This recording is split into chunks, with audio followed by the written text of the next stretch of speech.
debris caution after we saw a little bit of contact with the 21. They'll try to apply some pressure to Busher. See how you do up the S's, where Busher's always been so fast. And it helps Busher so much because if you're not too in rear bumper getting to the inner loop, you can't make a pass there. Right. And again, even though Bell is faster on lap time, Busher is able to beat him up to the S's. Look right here, Bell all corner entry, makes gain, makes even more gain through the inner loop on exit. Wow, look at this. Right when Busher made his move on Van Gisbergen a year ago. No, he had his hands full. Here's another passing zone.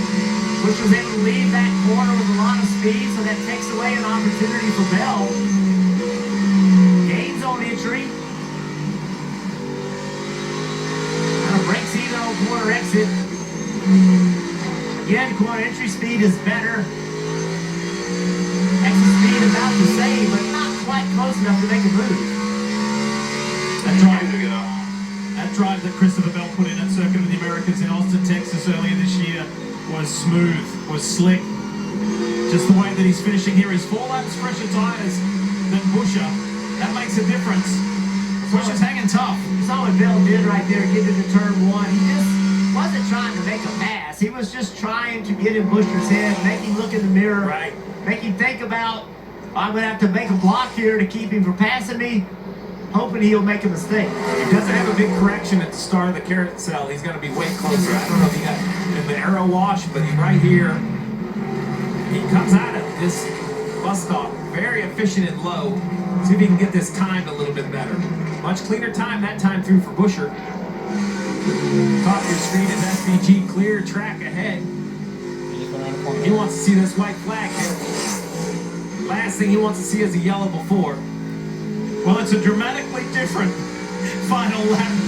1 lap to go, presented by Credit One Bank. And instead of seeing a mirror full of other cars, and especially Chris Busher, he sees a 10-second gap back to Chris Busher. Very different a year on. SVG at this point now can just stay in his rhythm. He was very vocal in Mexico when they tried to slow him down. He said, man, if I slow down, I start missing my marks. Let me just do what I do, be who I am. And I would encourage it. The team has leaned into it, and he deserves all the praise he's getting because now he's come to a track where I feel the NASCAR Cup Series drivers have the biggest advantage. They have laps. It is not as technical. It is more high speed. It has everything that I thought would help the 88, but here he is, the 88, leading the 20, making a move, Jeff. It's still a good battle for second, side by side, into the inner loop. Nice. Bell behind. SVG obviously dominant on road courses, but keep your eye on him because he is improving on the ovals. He is becoming a factor on the ovals, not winning speed yet, but competitive speed. The day started with Marcus Ambrose, a Glen winner, voicing our show open. Marcus Ambrose encouraged Shane Van Gisbergen to do what he's doing now. SVG does it again, but a year on, he gets redemption and wins at Watkins Glen.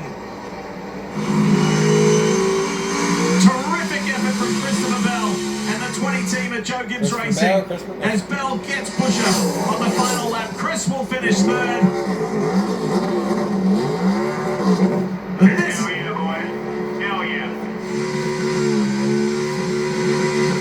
Yesterday, Van Gisbergen was in the wall in the Xfinity race.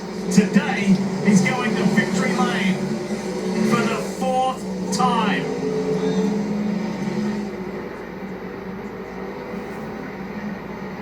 Fourth consecutive road course win and 4th win as a rookie. Steve, for as long as you've been in the sport, that's special. Very special. He's showing his dominance on the road courses. I agree with Jeff. His ovals continue to improve. He's doing it with absolute humility. Every time he's asked, all he does is talk about how good his competitors are. He's very likable.